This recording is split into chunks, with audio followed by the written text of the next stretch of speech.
Welcome back, guys. So today I wanted to talk about a topic that I found very interesting in a video from a YouTuber by the name of Radical Reggie. In this video he just put up the other day, I'll put a link in the description to both his channel and the video I'm referring to. If you haven't checked him out, he does some awesome gaming related content. He's somebody that you may have seen around on Metal Jesus Rock's channel, but his own channel on his own, he has a lot of cool content. A lot of interesting things he talks about. And in this video, he was talking about, not being afraid to thin out your game collection. And this topic was something that has kind of been dwelling on my mind for quite a while now. I don't consider myself an extreme collector, and I'm one of those people who can appreciate what other people do and, their collections and why they're collecting. And I don't judge people any which way. I don't care how you game, if you're, just playing emulators, if you're cartridge only, disc only. To me, it doesn't really matter. As long as there's options out there for us to game, I think it is cool. But I am one of those people who do collect physical games to a degree. Now, I think there's plenty of different types of collectors when it comes to physical stuff as far as video games go, and tons of different reasons for collecting. And I think ultimately if you watch Reggie's video, you kind of will get the idea, he's talking about his own personal stories and reasons behind him thinning out certain things in his collection, and how maybe, if you're in the same position, it's something that could open your eyes to thinking about and not being afraid to say, you know what, yeah, let me reevaluate what I'm doing and why I am doing it. And for me, I've really been thinking about this a lot lately, and I think that can be apparent in the video series that I've been doing, one console, 5 games for the rest of your life. And I kind of mentioned that in the first video, that, sometimes it might seem like I've got too much, and what if I was forced to dwindle it down and keep only the games that I would actually play and have some kind of nostalgia or feelings for.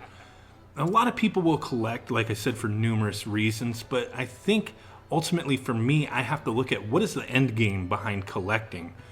I collect games that I feel like I want to play, but that doesn't always happen. I wind up buying a lot of games that just sit there, and part of that is because of time. I have a family, I have kids, I work, I do all sorts of things. This YouTube channel, for example, I put a lot of time and effort into. And owning all these games, there's just no time in the day to play them all. Just that's what it really boils down to. And for me, reevaluating what I have and what I'm doing and why I'm doing it has been kind of eye-opening over the past few weeks anyway, looking at certain things. Now, I'm not saying, I'm getting rid of all my stuff. I'm not doing that by any means, but I have looked at certain things. In the past, I've sold a lot of games. I've gotten rid of a lot of games, and I really haven't mentioned that. I collected years ago, and then I wound up selling my collections that I had, and I had a lot more then than I do now. And now, even in recent times, I've gotten rid of stuff.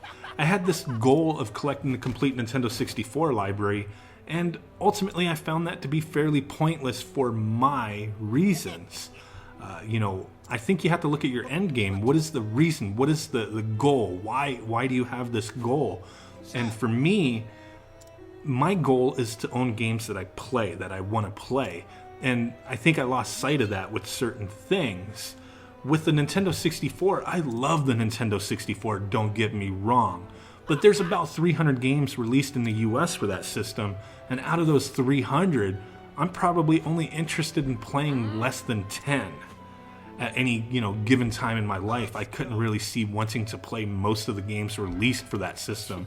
In my opinion, there were some awesome games for the Nintendo 64, some that I will never forget and will always love playing. Super Mario 64, Wave Race, for example. But the vast majority of the library stunk, in my opinion. There's no reason for me to own those. So I got to a point where I had over 200 Nintendo 64 games, and I had some of the most pricey games for the system as well. And I decided, you know what? It's time to get rid of this stuff. I found a guy who was actually selling a Nintendo 64 EverDrive version 3, who was fairly local to me, and I never owned an EverDrive. And once I got that and was exposed to, you know what, I really like playing on original hardware using original controllers. I don't need all these games. If one of these games that I think isn't great, I find out later is great or is a good game, I could always play it on the EverDrive, no problem.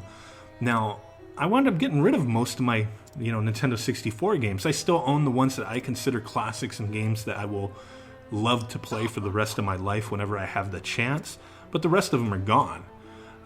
But I do love the Nintendo 64, so that was something I had to thin out drastically because it didn't make sense for me. My reason for collecting that system and having the goal of owning all the games released for it was pointless for me, other than to take up room that I don't have. I had nowhere to put this stuff, nowhere to display it, no reason to have this collection. So it was something I had to stop, and I stopped it, at a point that kind of, was getting, not necessarily toward the end, 2/3 the way there, but it was just pointless. So dwindled it down quite a bit.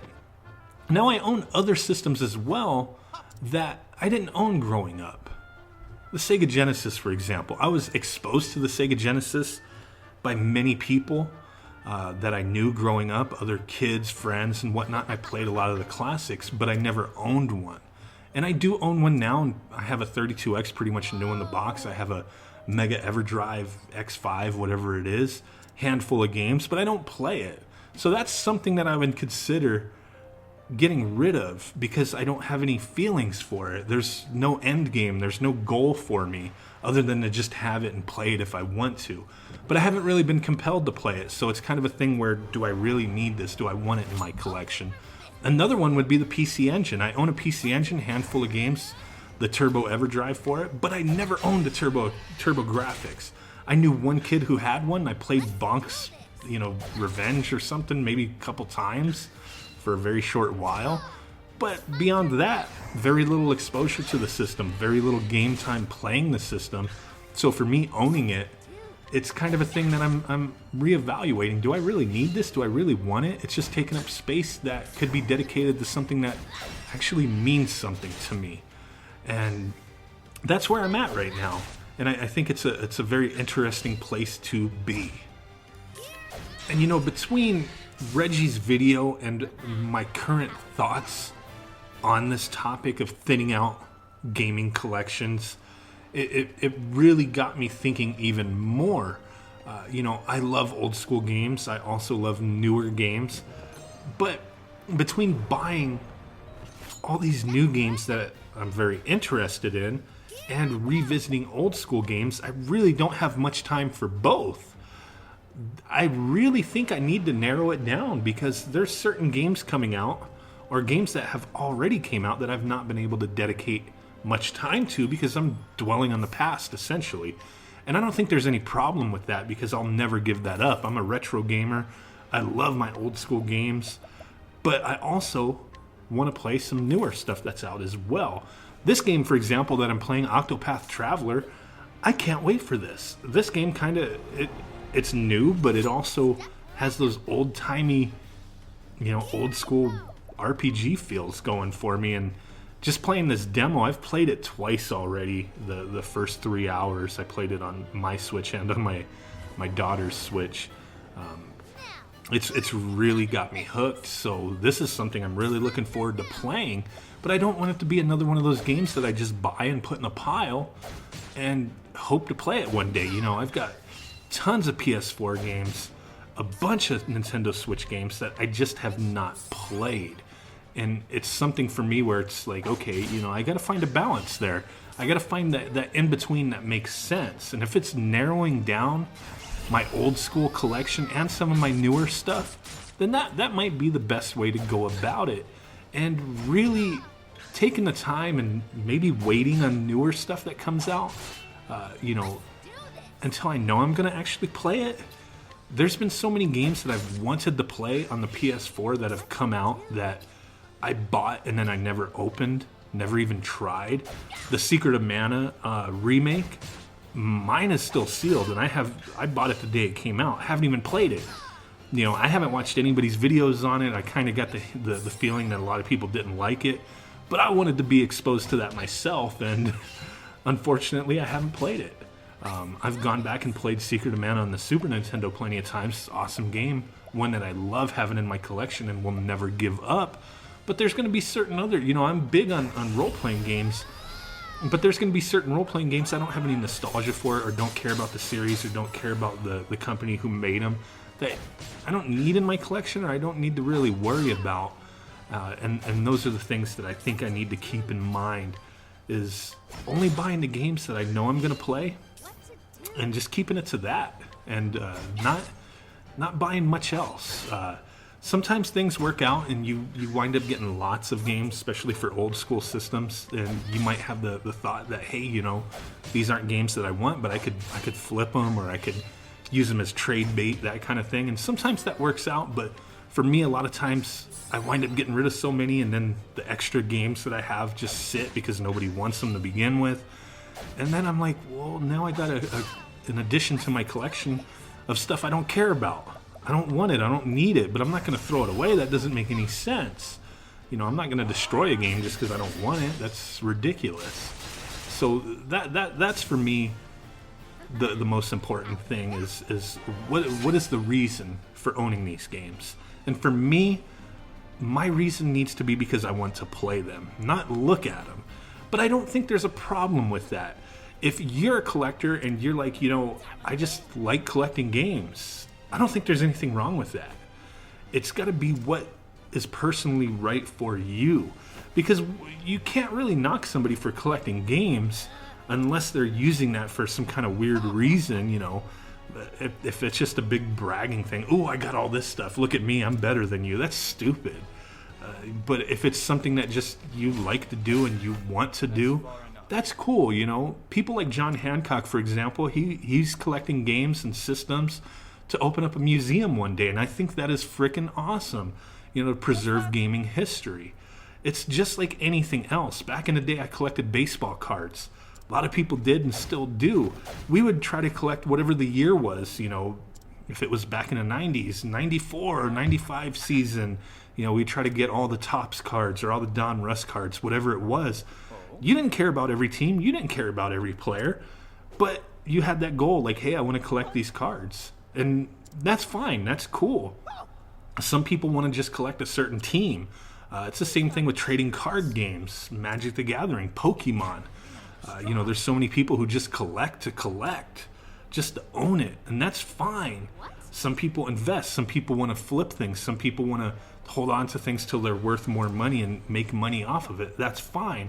Some people just want to look at the stuff. Some people only collect to use those items they collect. I don't think there's any right or wrong answer. It's just something you really have to think about. And in Reggie's video, it helped me a little bit in thinking, yeah, I shouldn't be afraid to thin out my collection, because what my reason for collecting needs to be focused even more. You know, I've kind of gone outside of that train of thought. I've kind of lost my way with certain things, not extreme, but certain things I really do need to take a look at. So, really do appreciate you guys stopping in. Smash that like button. Go peep out Reggie's video on his channel. I thought it was a pretty interesting one. Follow me on Twitter, do all that cool stuff. And with that said, guys, I will catch y'all next time. Peace out. Bye-bye. Boom.